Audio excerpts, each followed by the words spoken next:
Good afternoon friends. আজকে রান্না হবে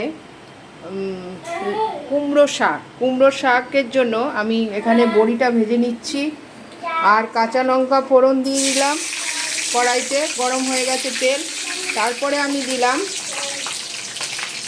পাঁচফোড়ন দিলাম। পাঁচফোড়ন দিয়েছি, দেখে নিই।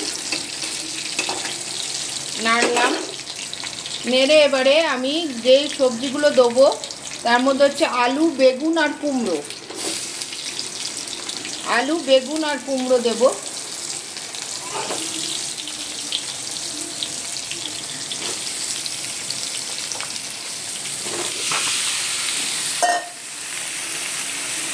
আলু বেগুন কুমড়ো দিলাম, দিয়ে এবার ভালো করে এইটাকে নাড়বো।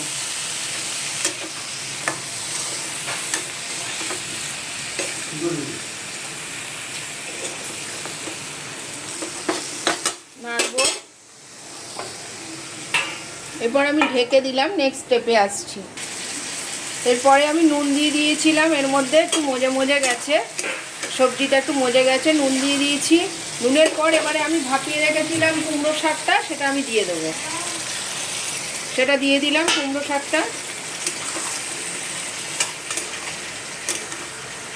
শাকটা দিয়ে দিলাম।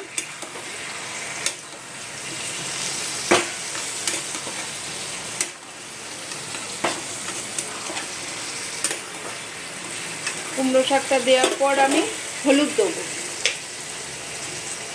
হলুদ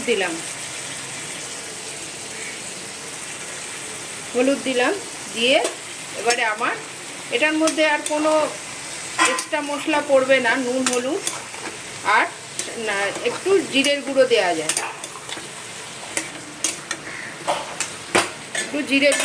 যায়, আমি সামান্য জিরের গুঁড়ো দিয়ে দেবো,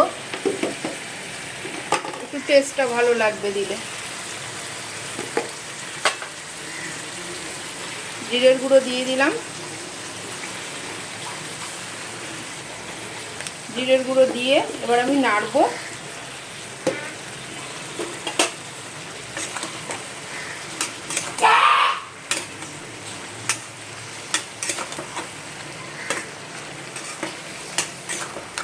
এবার লাস্ট যখন তৈরি হয়ে যাবে তখন আপনাদের দেখাচ্ছি। দেখুন রেডি হয়ে গেছে কুমড়োর শাক। আমি বড়ি দিয়ে দিয়েছি, তারপর একটু সামান্য চিনি দিয়ে নামিয়ে দিয়েছি। কেমন লাগলো সাবস্ক্রাইব করে দেবেন, লাইক করবেন, শেয়ার করবেন, কমেন্ট করবেন। ভালো থাকবেন, সুস্থ থাকবেন। Thank you.